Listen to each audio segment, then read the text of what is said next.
নমস্কার বন্ধুরা, আমি আমার ছোট্ট টিউশনের জন্য বাড়িতে হোমমেড সেরেল্যাক্স বানিয়ে নিই। এটা নিয়ে তৃতীয়বার হচ্ছে, ভাবলাম তোমাদের সঙ্গে একটু শেয়ার করি। 1 কাপ চাল, হাফ কাপ করে মুগ ডাল, মুসুর ডাল এবং ছোলার ডাল নিলাম।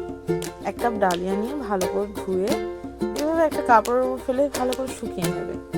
তারপরে সেই কড়ার মধ্যে ওই মিশ্রণটা দিয়ে বেশ খানিকক্ষণ ধরে নেড়ে চেড়ে একটু ভাজা ভাজা করে নিতে হবে, যাতে একটু লাল লাল হয়ে যায়।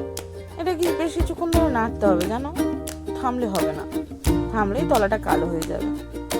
এবং আমি বানাচ্ছি রাইস বেস সেরেল্যাক্স, সেহেতু চাল ডাল দিয়ে তৈরি। এইভাবে কিছুটা আমন্ড, কিছুটা কাজু বাদাম, কিছু পরিমাণে জিরে এবং কিছুটা জোয়ান নিয়ে শুকনো খোলায় ভেজে নিতে হবে।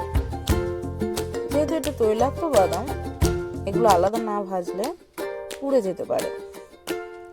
আলাদা করে একটু ভেজে নিতে হবে লাল লাল করে। তার মধ্যে জোয়ান জিরে দিয়ে কিছুটা নাড়িয়ে নামিয়ে নিয়ে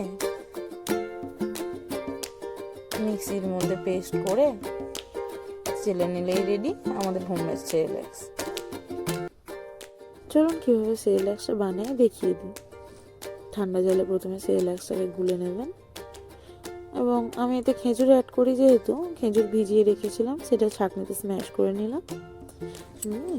সেরেল্যাক্সটা বয়েল করে নিয়ে একটু থপথপে হলে, গাঢ় হয়ে গেলে সেরেল্যাক্স খেজুরের সঙ্গে মিশিয়ে নিলাম, নিয়ে রেডি হোমমেড সেরেল্যাক্স।